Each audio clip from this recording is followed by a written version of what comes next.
자, 오늘 말씀 우리가 잘 알고 있는 말씀이기도 하고요. 앞에 자막을 보셔도 좋겠고요. 저와 번갈아서 읽겠습니다. 복 있는 사람은 악인들의 길을 따르지 아니하며 죄인들의 길에 서지 아니하며 오만한 자들의 자리에 앉지 아니하고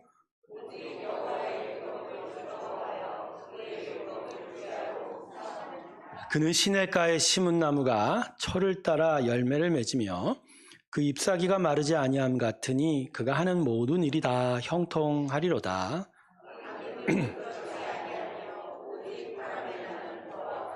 그러므로 악인들은 심판을 견디지 못하며 죄인들이 의인들의 모임에 들지 못하리로다. 무릇 의인들의 여호와께서 인정하시나 악인들의 길은 망하리로다. 아멘. 우리 하나님께 영광의 박수 올려드리겠습니다. 할렐루야. 봄이 왔습니다. 날씨가 좀 따뜻해졌죠. 새롭게 성도들한테 그래서 봄이 온 계기로 말미암아 귀한 권면을 함께 나누고자 합니다. 기도에 불이 붙기를 주님의 이름으로 축원합니다. 겨울철이라 아무래도 움츠려들 수밖에 없는 우리의 발걸음인데 마음도 또 그렇고요. 새싹이 나는 이 봄, 여러분의 마음에 기도하는 열정이 살아나길 소망합니다. 여러분, 기도로 뿌리지 않으면 풍성한 열매 맺을 수가 없는 거죠. 기도함이 우리에게 필요한 줄로 믿습니다. 새벽 예배, 금요 예배 함께 나오셔서 귀한 기도의 불들이 함께 붙여져 가길 소망합니다. 아멘. 오늘 말씀은 말씀의 찾음이 좀 많을 것 같아요. 성경을 좀 많이 찾아보면서 왜 그런지도 살펴보고 그래서 우리가 어떻게 해야 되는지 좀 더 자세하게 알아보려고 합니다. 오늘 하나님 말씀을 찾아가면서 귀한 진리의 말씀이 심령에 깨달아지는 은혜가 있길 주님의 이름으로 축원합니다. 제가 잠깐 기도할게요. 하나님, 듣는 길을 우리에게 허락하실 때 성령의 감동과 주관을 통해서 우리의 영혼이 깨닫게 하여 주시고 하나님의 그 진리를 향하여 나아가는 우리의 귀한 마음 되게 하여 주시옵소서. 감사드리며 예수님의 이름으로 기도드립니다. 아멘.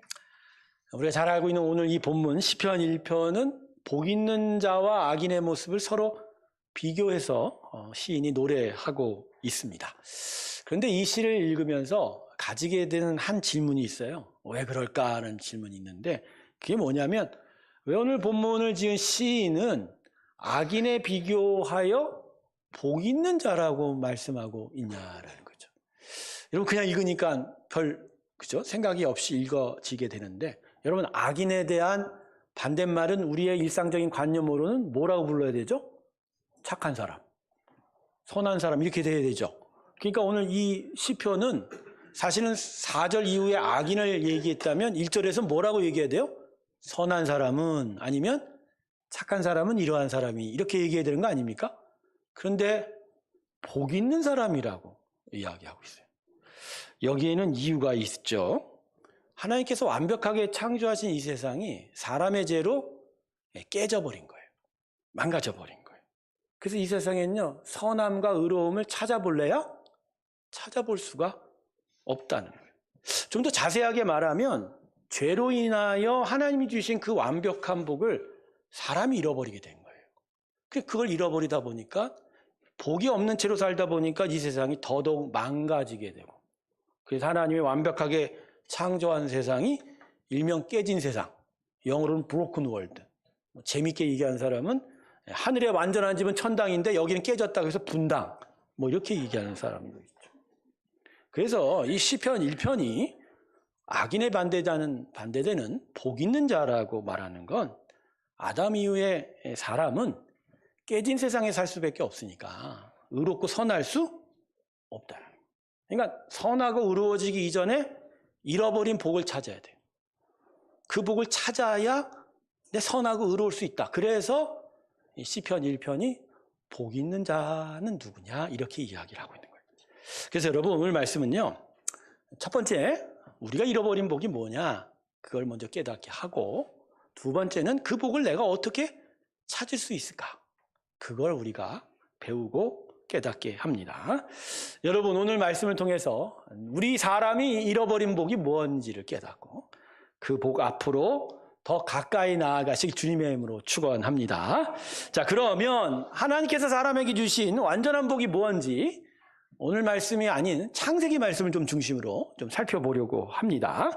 자, 여러분, 하나님께서 만물을 지으신 창조의 기사는 창세기 1장과 2장에 기록되어 있어요. 근데 1장에 붙여서 2장이 있는 건 특별히 사람을 어떻게 더 귀하게 만들었는지를 부가적으로 더 자세하게 설명하려고 하는 거예요. 그래서 창세기 1, 2장의 초점은 만물의 창조보단 사람은 이만큼 귀하게 만들었다가 초점이 되는 거죠. 자, 먼저 창세기 1장 28절 한번 볼게요. 자, 여러분 같이 읽어주시겠습니까? 자막 보고 같이 읽습니다. 시작. 하나님이 그들에게 복을 주시며 하나님이 그들에게 이르시되 생육하고 번성하여 땅에 충만하라. 땅을 정복하라. 바다의 물고기와 하늘의 새와 땅의 움직이는 모든 생물을 다스리라. 아멘. 자, 오늘 보시면 28절에 하나님이 그들에게 뭘 주셨다? 복을 주셨다.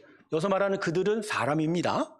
그래서 사람에게 복을 주셨더니 이 복으로 인하여 사람이 번성하고 충만해져서 하나님이 위임하신 모든 생물에 대한 다스림을 할 수 있게 되었다, 이렇게 얘기하는 거예요.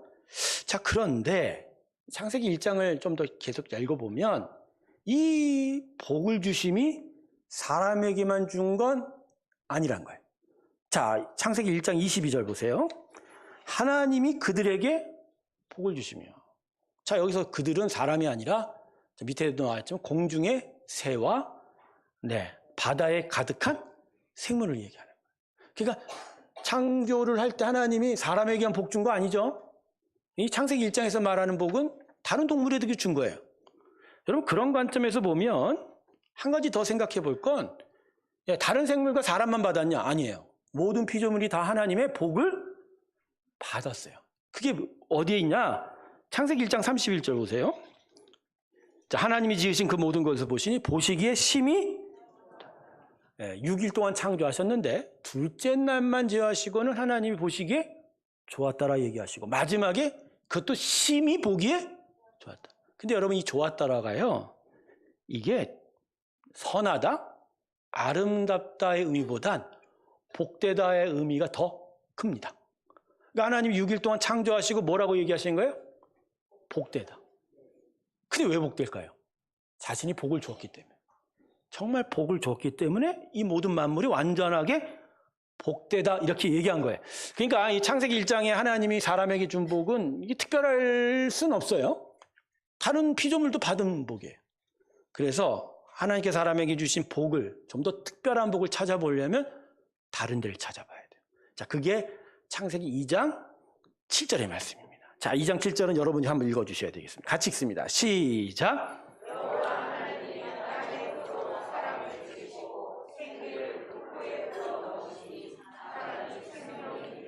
아멘. 자, 여기에 복 주었다고 직접적인 언급은 하고 있지 않죠. 근데 여러분, 사람에게 생기를 주신 것이 하나님이 사람에게만 주신 특별하고 완전한 복입니다. 근데 왜 이게 완전한 복, 특별한 복이 될까요? 자, 이걸 조금 제가 설명을 붙여드릴게요. 자, 여러분, 창세기 1장 26절을 보면 하나님이 사람을 만드실 때 이렇게 만드셨다고 합니다. 우리 형상을 따라 우리 모양대로 만들자. 근데 여러분, 여기 모양과 형상대로 만들자는 이 기록은요, 다른 피조물들이 만들어질 때 있는 기록이 아니에요. 사람에게만 보다 더 자세하게 붙여진 기록이에요. 그러니까 이 부분이 특별하다는 얘기죠. 근데 여러분, 이 형상과 모양이 뭘까요? 하나님 모양이 있을까요? 하나님 형상 없어요. 하나님 영이에요. 그러니까 이걸 신체적 형상으로 보면 돼요, 안 돼요? 안 돼요. 대신 이건 형상이라는 건 내면의 형상도 있는 거. 하나님의 성품과 인격을 얘기합니다. 그러니까 사람은 기본적으로 어떻게 만들어졌다? 하나님의 성품을 닮아서. 100%는 아니어도 하나님의 인격을 닮아서. 그래서 사람 안에는요, 기본적으로 사랑이 있습니다. 할렐루야. 그건 하나님의 성품을 닮아서 나온 거예요. 근데 여러분, 이 인격, 이 성품을 닮아 지었다는 게 왜 중요하냐면 이게 생기를 주셨다는 말인 거예요. 자, 여러분, 우리가 창세기 아까 2장 7절에서 사람에게 생기 주었다라는 걸 어떻게 해석하냐면 하나님이 흙으로 만들었는데 거기다가 생기를 넣었더니 사람이 갑자기 움직여졌다 이렇게 얘기하거든요. 아니에요. 아닌 거예요. 자, 아담이란 단어는 아다마에서 유래한 거예요. 아다마는 흙이거든요. 그러니까 여러분 흙으로 어떤 우리의 모습대로 형상을 빚을 때 이미 사람은 살아 움직이는 존재가 된 거예요. 육체는 기본적으로 그렇게 흙으로 만들어져서 다른 동물처럼 움직이는 존재가 된 거예요. 근데 거기에 특별하게 뭘 더 집어넣으셨다고요? 생기를 집어넣어요. 생기를 집어넣었더니 성경이 뭐라고 그래요? 산영이 됐다. 육체는 이미 살아있기 때문에 언급은 안 하는 거예요. 산영이 됐다. 즉 하나님의 성품과 인격을 그대로 닮은 살아있는 영적 존재가 되었다는 거예요. 그래서 사람은요, 다른 동물과 특별히 달리 독특한 존재예요. 자, 다른 동물은요, 신체가 있죠? 거기에 신체를 다스리는 혼이 있어요. 여러분, 개하고 고양이가 혼이 있게요? 없게? 있어요. 혼이라는 건 판단하고 느끼고 행동하는 거예요. 그래서 개와 고양이도 스스로 판단을 할까 안 할까요? 우리만큼은 아니에요. 그러나 하죠. 제가 유튜브 보면요, 언숭이들이 사람 뺨치게 왔다 갔다 합니다. 개 중에도 보더콜리 같은 지혜에 놓은 개는요, 그런 거죠. 가다가 주인이 딱 끈을 놨더니 지가 끈을 물어다가 주인한테 갖다 줍니다. 그 정도로 머리가 있는 거죠. 혼적인 존재예요. 사람이 성기가 오기 전에는 아주 수준 높은 혼적인 존재죠. 혼이 있어야, 마음이 있어야 육체를 다스리고 느끼는 거죠. 그런데 더해서 사람은 여기에 뭐가 집어넣었다고요? 영이요. 영. 그래서 다른 동물은 혼육이지만 사람만 영혼육인 거예요. 근데 왜 영을 줬을까요? 사람에게. 왜 영을 줬을까요? 이 부분이 오늘 초점인데, 여러분, 하나님이 우리와 소통하고 싶으신 거예요. 우리와 관계 맺고 싶은 거예요. 여러분, 근데 관계라는 건 서로의 마음을 나눌 수 있어야 관계가 되죠. 여러분, AI들이 요새 AI가 대단합니다. 제가 설교문을 딱 AI에 집어넣으면요, 설교 요약을 해주는데 저보다 더 요약을 잘해요. 대단합니다. 근데 이 AI와 사람이 서로가 대화를 한다고 하지만 이게 교통하는 걸까요? 수준이 아닌 거거든요. 여러분, 개하고 사람하고 교통이 됩니까? 본질적인 영적 교통은 안 되는 거예요. 혼적 교통은 돼도. 그러니까 하나님께서 우리와 소통하고 싶은데 소통하려면 뭔가 수준이 맞아야 되잖아. 그러니까 사람의 마음에 당신의 영혼을 당신의 인격을 닮은 영을 집어넣은 거예요. 그래서 우리와 소통하고 관계를 맺고 동행하게 되는 거예요. 근데 왜 이럴까? 가장 중요한 건 사랑하고 싶은 거예요. 할렐루야. 서로 사랑하고 싶은. 그래서 우리가 하나님을 사랑하여 예배하는 걸 받고 우리를 향한 하나님의 사랑이 우리를 향한 하나님의 은혜와 사랑으로 나타나게 되는 거예요. 결국 하나님께서 사람에게 주신 특별하고도 완전한 복은요, 우리와 친밀한 관계 맺음이 복이에요. 다른 게 복이 아니에요. 우리와 친밀한 관계와 소통을 맺을 수 있는 게 하나님이 사람에게 주신 완전한 복이다. 할렐루야. 여러분, 사람이 하나님과 관계 맺는 게 이게 엄청난 복입니다. 이게 놀라운 복인 거예요.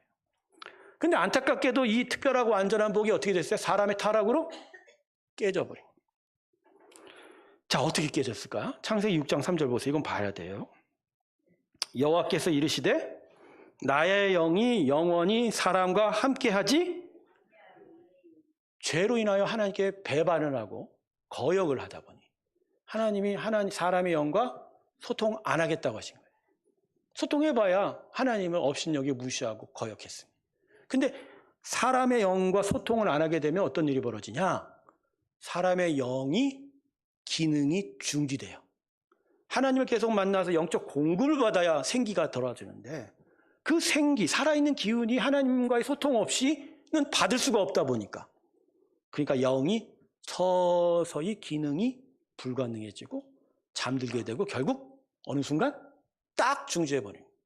그걸 가리켜서 성경은 뭐라고 그러죠? 영이 죽었다고 해요. 근데 여러분, 이 죽었다라는 단어 잘 사용하십시오. 육체는 심장이 머물러야 죽죠. 그러나 사람의 존재가 죽는 건 심장으로 끝나지 않습니다. 성경이 사람을 죽었다라고 하는 건 영적 의미에서는 영의 기능 정지예요. 하나님을 모르면 죽는 거예요. 육체가 펄펄 살아있어도 영이 정지하면 사람은 죽은 거예요. 바로 여기서 이유가 되는 거예요. 그러니까 사람의 기본적인 존재 방식은 하나님과 소통하게 되어 있어요. 하나님과 관계 맺게 되어 있어요. 하나님의 영적 생기를 함께 누리게 되어 있어요. 그게 산 거예요. 그래서 여러분, 예수 밖에 있는 자는 죽은 자예요. 엄밀히 말하면. 사람의 과학과 의학으로는 살아있지만 그러나 하나님 보실 땐 죽은 자예요. 왜냐하면 사람은 독특하게 만들었거든요. 영이 있는 것. 이 영으로 하나님과 소통하는 게 산 거고. 그래서 여러분, 우리가 진짜 살리심을 받았다는 건 이거예요. 할렐루야. 우리의 영이 지금 살아있는 줄로 믿습니다. 중요한 건 시들시들한 사람이 있거나 펄펄한 사람이 있거나 그 정도 있어요. 어떤 사람은 지금 영적 코마에 빠진 사람도 있어요. 뭔가 지금 자극을 계속 줬는데도 반응을 안 하고 있는 사람도 있는 거죠. 자, 그래서 하나님께서 예수의 십자가 구원을 통해 이루는 건 이 잃어버린 복을 되찾게 해주는 거예요. 그러니까 여러분, 하나님이 우리에게 주신 구원은 바로 이게 초점이에요. 자, 히브리서 10장 19절에서 20절 말씀, 2절의 말씀 보겠습니다. 이것도 좀 읽어주셔야 됩니다. 같이 읽습니다. 시작.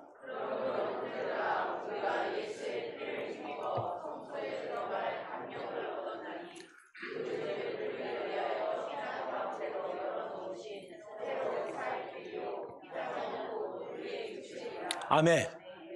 자, 예수님이 우리 대신 죽으면서 하나님의 용서를 이루죠. 그 대속이라고 하죠. 그래서 하나님이 우리에게 안 오시려고 했던 것이 이제 올 수 있는 거예요. 용서를 받았으니. 근데 이 우리에게 오신, 그래서 하나님과 소통하는 길을 오늘 이 히브리서 20절 뭐라고 그러죠? 맨 마지막 절에 우리를 위하여 희장 가운데 열어놓으신 새로운, 여러분 성경 읽어도 이런 말씀 오늘 처음 보죠? 하나님과 소통하는 게 새로운 살 길인 거예요. 그러니까 예수를 통해서 우리에게 회복하신 구원의 은혜의 핵심은 바로 이거예요. 하나님과 다시 소통하고 다시 관계를 맺고 그래서 하나님의 그 풍성한 은혜와 사랑을 계속 얻을 수 있는 길이 열린 게 그게 구원입니다. 할렐루야. 이게 구원인 거예요. 딴 게 구원이 아니에요. 이게 구원인 거예요. 그럼 이걸 왜 우리가 오늘 좀 깊이 있게 봤냐? 오늘 시편 1편이 이걸 이야기하기 때문에. 여러분이 시편 1편 여러분 보면 복 있는 자, 하나님 은혜 받은 자는 이렇게 사는 거야. 그리고 4절부터 악한 사람은 이렇게 사는 거야. 이런 식으로 해석해요. 여러분 이거 아니에요. 자, 오늘 말씀에서 복 있는 자의 언급은 1절부터 3절이죠. 자, 1절 뭐라고 얘기하죠? 복 있는 자가 되면 이렇게 사는 사람이에요. 죄인의 길을 안 가요. 안 따라요. 교만하고 오만하게 살지 않아요. 자, 그럼 3절은 뭐죠? 복 있는 자가 되면 그가 받을 풍성한 열매에 대한 약속이에요. 복 있는 자가 되면 시냇가에 심은 나무처럼 계속 푸르름을 더하고 생기가 더하고 철마다 뭘 맺는다고요? 풍성하게 맺는 거죠. 그 약속이 있는 거예요. 자, 그러면 중간에 2절은 뭐죠? 2절이 뭐죠? 네, 이게 바로 하나님과의 소통을 이야기하는 거예요. 여러분, 하나님과 동행과 소통에 대한 이야기가 바로 이 2절인 거예요.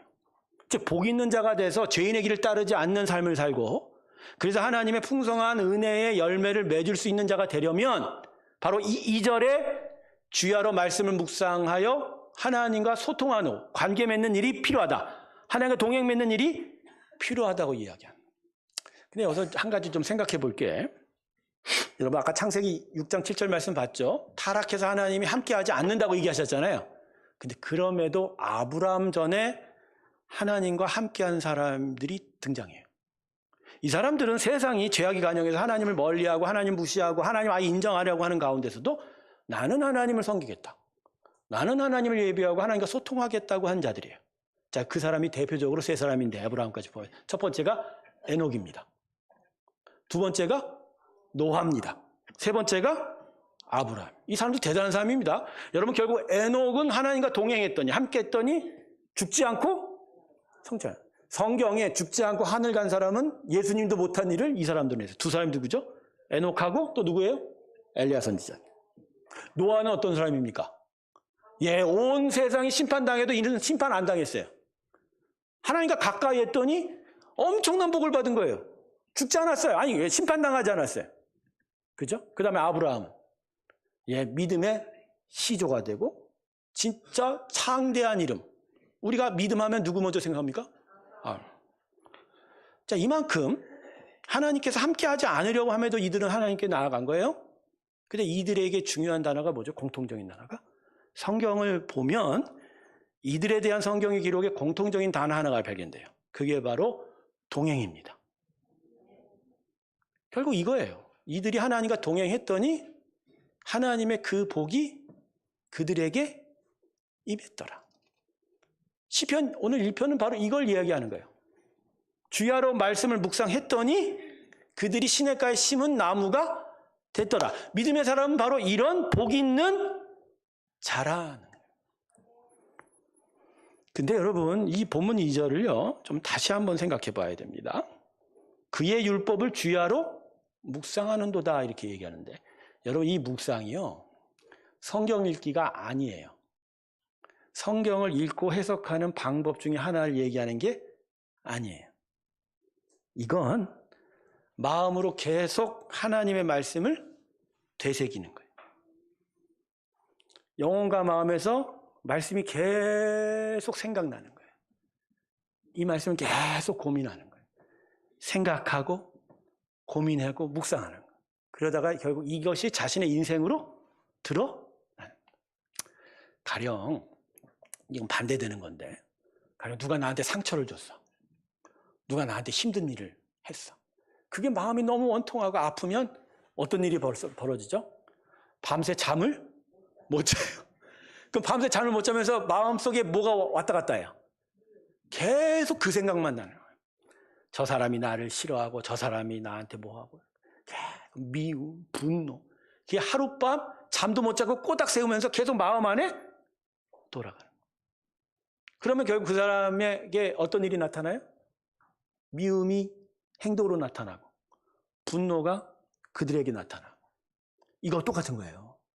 하나님의 말씀을 묵상한다는 건 그냥 성경책 읽고요. 깊이 몇 자 읽고 생각하고 이거 아니고요. 여기에 있는 하나님의 마음이 말씀과 그 뜻이 내 마음 안에서 계속 되새겨지는 거예요. 하나님이 이렇게 살았구나. 하나님이 이걸 원하시고 하나님이 이걸 기뻐하시는구나. 내가 어떻게 살아야 되지? 내가 이 일에 어떻게 해야 되지? 그러니까 하나님과의 동행은 바로 이런 거예요. 하나님의 말씀을 계속 생각하고 되새기는 게 하나님과의 동행입니다. 여러분 하나님과 동행을 어떻게 해요? 그분이 발이 있어요? 붙잡을 손이 있어요? 많은 분들이 그럴까? 목사님이 계속 교회에서 하나님과 동행하라는데 아니 뭐 보여야 동행을 하지. 그러니까 우리가 잘못 생각하고 있는 거죠. 그러니까 모르는 하나님과의 동행은 말씀을 계속 마음에 되새기는 거예요. 계속 묵상. 그 말씀이 나를 다스려 가는 거예요. 할렐루야.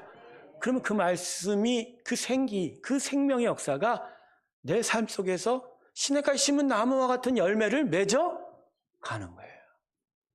여러분 선하게 심으면 선한 열매가 나와요. 말씀을 심으면 하나님의 은혜가 드러납니다.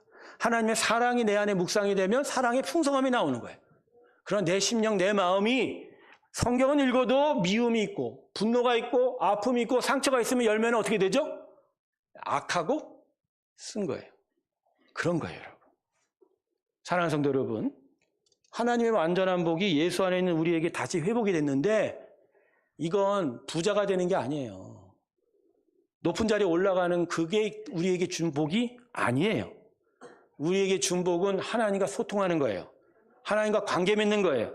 그래서 하나님과 동행하게 되는 거예요. 근데 그 동행은 하나님의 말씀이 이 안에서 함께하는 것이다. 할렐루야. 계속 말씀을 묵상하고 말씀을 계속 생각하고 고민하고 하는 거예요. 그래서 여러분 우리의 신앙생활의 중심은요. 하나님 말씀을 통해서 하나님과 동행을 이루는 거예요. 우리가 대부분 이거 몰라요. 신앙생활이라는 걸 그냥 세상적인 인식을 똑같이 가려고 그래요. 여러분, 세상의 종교와 우상들이 결국 그들의 종교를 어떻게 우상을 행하죠? 신이라는 존재 앞에 예물을 갖다 바치고 절합니다. 그러면 그 신이 우리한테 절하는 자에게 복을 줄 거라고 생각해요. 이게 모든 세상의 종교와 우상의 메커니즘이에요. 수많은 덧붙이는 얘기가 있어도 더욱 익히 들어가는 거예요. 그러나 예수 그리스도의 이름으로 하나님을 믿는 신앙은 이와 같지 않습니다. 하나님은요, 우리에게 절을 받고 재물 받는다, 복 주는 분이 아니에요. 그분이 호세아서에서 얘기했어요. 너희가 주는 재물 안 받는다 그랬어요. 너희의 재물이 얼마나 가증하냐. 그분은 준다고 넙죽 받는 그분이 아니에요. 오늘 우리 예배도 마찬가지죠. 제가 누누이 얘기하지 않습니까? 예배는 드리는 게 초점이 아니라 받는 게 초점이라고. 오늘 우리가 이렇게 예배해도 예배가 성립되려면 하나님이 기뻐 받으셔야죠. 근데 그 기뻐 받으시는 핵심이 뭐냐고요? 그분께 절하고 재물 바치면 예배가 성립될까요? 성경은 거꾸로 얘기해요. 이거 아니라고 얘기해요. 자, 우리 마지막 말씀 한번 보죠. 로마서 12장 1절과 2절. 우리 같이 읽습니다. 시작.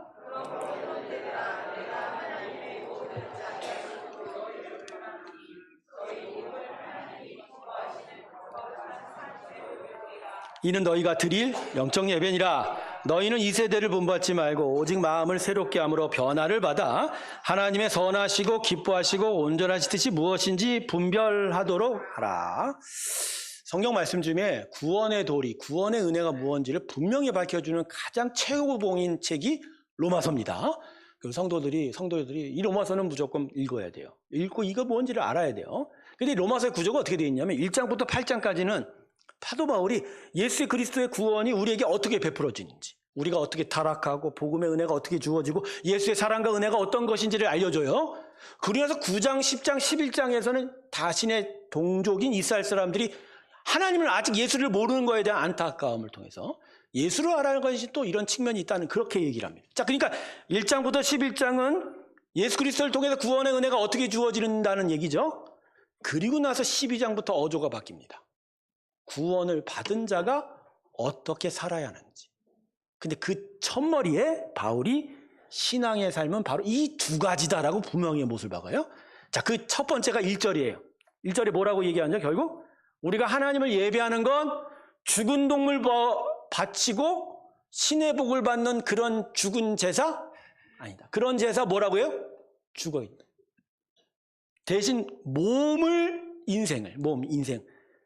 몸을 바친다는 게 제단에 자기 죽인다는 게 아니라 자신의 인생으로 하나님을 섬기는 영적 예배가 드려져야 된다. 근데 2절이 더 중요해요. 그 영적 예배가 뭐냐는 거예요. 몸을 하나님께 드리는 게 뭐냐? 마지막 부분이에요. 자막 한번 보여주세요. 하나님의 선하시고 기뻐하시고 온전한 뜻이 분명. 이게 결국 뭐죠? 오늘 본문 2절의 얘기예요. 하나님의 말씀이 내 마음 안에 계속 묵상되고 되새겨지고 생각나고 또 고민하고 그리고 기도하면서 내가 하나님 말씀대로 살아가는 것이 그걸 로마서 12장 2절에선 그게 참된 영적 제사와 예배와 우리의 신앙의 삶이다. 할렐루야. 그래서 여러분 분명하게 말씀드립니다. 예배실 나와서 정해진 순서대로 기도하고 찬양하고 설교 듣는 거 이거 신앙 아니에요. 이건 신앙이 아니고요. 신앙을 겉으로 드러내는 양식인 거예요. 무슨 얘기인 줄 아세요? 신앙의 본질과 내용은 여기 있지 않아요. 결국 나라는 인생은 이 신체가 내가 아니에요. 내 안에 있는 마음이듯이 우리가 지금 이렇게 형식적으로 보이고 찬양하는 이 형식이 예배가 아니고요. 이 안에 지금 무슨 마음으로 하나님께 가느냐가 신앙의 중심인 거예요. 좀 더 과장되게 말하면 예수 믿지 않아도 이 형식 그대로 따라 할 수 있습니까? 없습니까? 있죠. 그걸 보고서 저 사람 예수 믿었다 안 믿었다 분별할 수 있어요? 없어요? 없는 거예요. 그래서 예수 믿으며 하나님을 예배하고 섬기는 신앙의 삶은 우선적으로 말씀을 통해서 하나님의 마음과 뜻을 깨닫는 거예요. 그 말씀을 계속 묵상하는 거예요. 계속 생각하는 거예요. 그래서 하나님과 함께 하는 거예요. 그리고 하나님 원하시는 길로 행하는 것이다. 이럴 때 우리가 진짜 참된 사랑의 고백으로 하나님께 예배할 수 있는 거고, 하나님을 사랑하니까 그대로 그것을 이웃에 대한 사랑으로 제대로 신앙의 열매를 맺어가는 거고, 이런 우리와 함께 하나님이 동행하셔서 그분의 은혜로 지키시고 보호하시고 공급하시면서 우리가 믿음의 승리를 이루어갈 수 있게 하신다. 할렐루야. 그래서 결국 여러분 오늘 결론도 또 똑같아요. 우리는 우선적으로 성경 말씀 읽어야 됩니다. 성경 말씀 읽는 거 숙제 아니에요. 이거 규칙 아니에요. 어느 단체 들어갔다고 거기서 원하는 일명 그 단체가 행하는 어떤 필수상 이거 아니에요. 군인들 뭐 군대 입대하면 복무신조 외웁니다. 군인이 됐으니까 우리 어떻게 살아야 된다. 그것도 좋지만 근데 우리 성경 말씀 그런 차원이 아닌 거예요. 오늘 우리가 말씀 살펴봤으면 결국 영으로 지음받은 우리에게 하나님께 받은 가장 복은 말씀을 통해서 하나님과 동행하는 거예요. 그래서 그 말씀에 동행이 있을 때 시냇가에 심긴 복이 나타나는 거예요. 그러니까 말씀 안 읽으면 돼요, 안 돼요? 그냥 신앙인으로서 규칙 안 지켰다가 아니라 신앙이 성립이 안 되는 거예요. 이게 심각하게 성도들이 안 받아들이는 거예요. 성경 말씀을 통해서 하나님의 마음과 뜻을 깨닫고 동행하지 않으면 신앙생활이 성립이 안 돼요. 안 되는 거예요. 전 특별히 하나님과 영적 대화가 신앙의 삶의 중심이라고 봅니다. 영적 대화 하니까 무슨 특별한 하나님의 사람들이 하는 그런 이상한 것이라고 생각하는지 몰라. 수준이 있는 거 아니에요, 여러분. 영적 대화는 방언하고 예언하고 뭐 하나님의 신비한 뜻을 생각하는 그런 거 아닙니다. 그렇게 가르치는 사람이 있으면 사이비의 이단의 가짜입니다. 그런 사람 쫓아가지도 마십시오. 영적 대화는 모든 예수에 있는 사람이 다 가능한 거예요. 왜요? 소통할 수 있게 이미 기본기가 장착이 되어 있는데 여러분 마음 안에서 하나님을 부르십시오. 하나님 대답하십니다. 이스라엘 사람들은 하나님을 아버지라 부르지 않았어요. 그러나 예수 안에 있는 사람은 예수로 말미암아 그분이 우리 아버지가 됩니다. 아버지라 부를 수 있는 당연한 은혜가 이 안에 있는 거예요. 근데 이 안에서 아버지를 부르면서 어떻게 대화를 해요? 그분이 영이니까. 그분의 영은 우리와 같은 신체 구조가 아니잖아요. 근데 그분이 우리와 통해할 수 있는 방법을 주신 게 바로 하나님 말씀인 거예요. 말씀을 묵상하고 말씀을 생각하면서 말씀과 대화하는 거예요. 그게 바로 하나님을 알고 깨달아 간다. 이게 도대체 뭐냐? 여러분 사랑하는 사람과 어떻게 만납니까? 24시간 내내 얼굴 보고 있습니까? 제가요 우리 아내하고 막 서로 좋다고 손 붙잡고 얼굴 맛보잖아요. 10분 지나면 실증 나요. 요새는 제 아내가 내 얼굴 보고 이 화상아 그러더라고. 30년을 살았어요. 내년에 30주년 되는데 결혼한 지. 여러분 그게 만나면 그게 사랑이 아니에요. 여러분 사랑하는 사람은요 서로 만나지 않아도 사랑합니다. 어떻게? 마음 안에서 계속 생각하는 거예요. 아마 여기 있는 분들도 그럴걸요? 지금 여러분이 사랑하는 사람 마음속에 계속 생각하고 있거든요. 생각하실걸요? 여러분의 자녀들, 여러분이 귀한 사람들 지금 마음에서 계속 생각하고 있죠. 안 그래요? 결국 예배라는 게 뭐죠? 하나님의 사랑도 안 하는데 하나님 평소에 생각도 안 하는데 여기 와서 하나님 부른다고 그게 예배가 됩니까? 마음에서 계속 하나님을 사랑하고 고백하고 하나님을 생각해보고 그분의 뜻이 뭔지를 생각해보고 그러면서 기뻐할 수 있는 거예요. 그러면서 감사할 수 있게 되고 결국 사랑하게 되는 거예요. 할렐루야. 이 영적 대화가 안 일어나면 진짜 엄밀한 의미에서 영적 실상으로 보면 하나님과 관계 없는 거가 돼요. 제가 우리 새롭게 성도들한테 진짜 간절하게 외치는 부분이 이 부분인 거예요. 어쩌면 우리 외모는요, 우리 외양은 실상은 하나님 안 믿는 것과 똑같을 수 있어요. 제가 아까도 얘기했죠. 예배실에 와서 찬송 부르고 이렇게 하는 게 예배가 아니라고. 그 안에 무엇이 있느냐에 대한. 사랑하지도 않는데 2주일 내내 생각해보지도 않았는데 일주일 내내 하나님 마음에 대해 고민해보지도 않았는데 물론 그분이 우리의 연약하고 부족한 삶을 아시죠. 그렇지만 그 연약하고 부족한 삶 속에서도 하나님을 부를 수 있거든요. 힘드니까 어려우니까 하나님 구원해 주세요. 그래서 하나님이 우리에게 이미 답을 주셨거든요. 말씀을 통해서. 그럼 말씀은 계속 묵상이 되는 거죠. 하나님이 어려울 때 어떻게 해야 되죠? 내가 어떻게 살아야 되죠? 내가 무엇을 할 수 있어야 되죠? 그러한 마음으로 하나님을 볼 때 하나님이 그래 내 자녀야, 내 택한 자야, 너가 나와 함께 하는구나 이렇게 얘기하시지. 평소에는 하나님은 아니요 생각도 안 하고 말씀이 와서 기억도 안 나요. 그런데 주일에 잠깐 와서 주여 한다고 받아 주실까요? 이스라엘 백성들이 하나님께 버림받은 이유가 바로 이 부분이었던 거예요. 그들에게 제사가 없고 그들에게 예배가 없었던 게 아니에요. 그들에게 성전이 있었어요. 그것도 두 군데나 있었죠. 예루살렘 성전, 나중에 북이스라엘 사마리아 성전. 얼마나 많은 양들과 소가 희생제사로 드려졌습니까? 그런데도 불구하고 그거에 대해서 하나님이 너희가 신앙이 있다? 말한 적이 없어요. 그러니까 사도 바울 이걸 알고 우리는 죽은 제사로 사는 자들이 아니야. 그건 세상 사람들이 하는 종교야. 우상이야. 우리가 하나님께 나아간 살아있는 영적 제사야.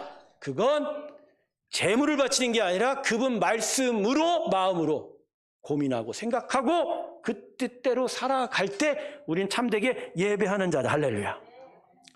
너무 시간이 길어지니까 여기서 딱 잘라야겠죠? 여러분, 우상 숭배적인 모습으로부터 멀어지시기 바랍니다. 그리고 참된 신앙을 이루십시오. 그건 말씀을 통하여 하나님과 동행하는 거예요. 이게 하나님께서 우리에게 주신 완전한 복인 거예요. 여러분, 하나님이 우리 직장을 지키고 사업장을 지키고 우리의 가정을 보호하시고 이러한 은혜, 이 사랑이 결국 뭐를 통해서 온다고요? 주야로 하나님의 말씀을 묵상하는 하나님과 소통 속에서 나타나는 거예요.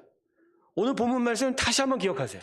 내가 하나님과 깊은 관계와 소통 속에 나에게 시냇가에 심긴 나무처럼의 풍성한 열매가 맺힌 할렐루야. 이 과정이 없으면 이게 나타났을까요? 못 나타날까요? 안 나타나요. 사랑하는 성도 여러분, 하나님이 진짜 우리에게 주신 복이 무엇인지를 깨닫고 그 복을 누리세요. 그리고 하나님과 말씀을 통해서 계속 교제하세요. 우리 한국교회 성도들은요, 하나님 성경 말씀이 있는데 일종의 지적인 능력을 따지더라고. 학교에서 하도 공부를 못했는지 책 읽는 거는 너무 성경은 책 읽는 게 아니에요. 하나님 마음을 알아가는 거예요. 그래서 그 마음을 가지고 이 안에서 묵상하는 거예요. 대화하는 거예요. 이건 지적 수준이 아니라 기본적인 영적 기본기예요. 그래서 그 동행을 통해서 내 삶에 풍성한 열매들이 나타나게 되는 거다. 제가 우리 성도들한테 좀 시간이 길게 이렇게 설교하는 이유가 뭔지 아십니까? 목사들이 그냥 자기가 말하고 싶은 주제를 던져놓는 게 설교가 아니에요. 저는 그런 설교 혐오합니다. 자기 주장 얘기하는 거예요. 설교는 가르치는 것이지만 기본적으로 말씀이 여러분에게 전달되는 거예요. 특별히 성경을 못 읽는 여러분들이, 잘 못 읽는 여러분들에게 성경을 어떻게든지 읽혀놔. 이 설교 시간을 읽어서 여기서 하나님의 마음을 끌어올라.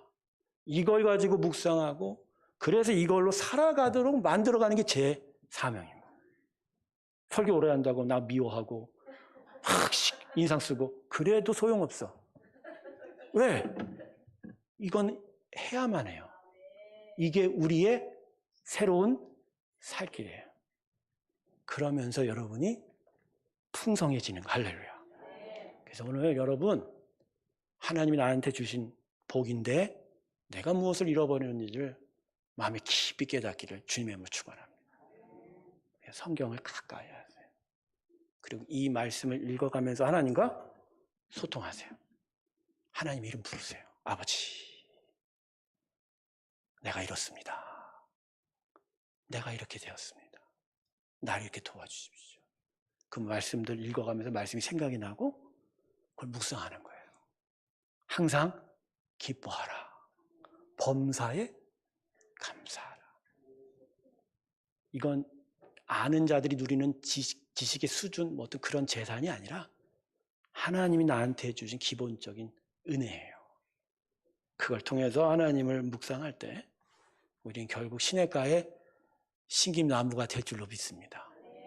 저는 우리 새롭게 성도들이 이런 자들이 되기 바랍니다. 선한 자, 착한 자가 아닌 오늘 시편 1편의 말씀처럼 나의 복 있는 자들아, 나의 복 있는 자들아, 나의 말씀 통해서 나와 소통하자꾸나. 내가 너에게 시냇가에 심긴 나무가 되게 해 주리라. 할렐루야. 이번 3월부터 목장 모임 시작합니다. 목장 편성표. 근데 이 목장은요, 함께 모여서 밥 같이 나누는 그런 모임 정도가 아니에요. 하나님과 영적 대화하는 것을 서로 같이 하는 거예요. 어떤 사람은 잘 하지 못하고 어떤 사람은 띄엄띄엄 하는 걸 서로 도와주는 거예요. 서로 목장 모임 하면서 하나님과 대화하는 법을 배우고 그 대화가 잘 띄워지면서 서로가 함께 푸르름을 더하는 하나님의 생명의 나무들이 되어가는 겁니다. 할렐루야. 여러분, 이 목장의 일들이 그냥 교회가 한 프로그램을 생각하지 마시고 내가 살 길이고 나의 영혼, 내 인생이 살아가는 길인 것을 기억하시면서 귀한 목장 사역으로 나아가시길 주님의 이름으로 축원합니다. 기도하겠습니다. 하나님, 설교하는 자의 간절함은 하나님이 우리에게 주신 마음일 것입니다. 그 마음을 오늘 받아 하나님의 말씀을 마음에 계속 묵상하면서 하나님과 동행하게 하여 주시고 그 동행이 우리의 삶에 에녹에도 그렇듯이 노아에게도 그랬듯이 아브라함에게도 그랬듯이 하나님의 귀한 풍성한 열매의 나타남이 되게 하여 주시옵소서. 그 복을 새롭게 모든 성도들이 다 누리게 하여 주시옵소서. 감사드리며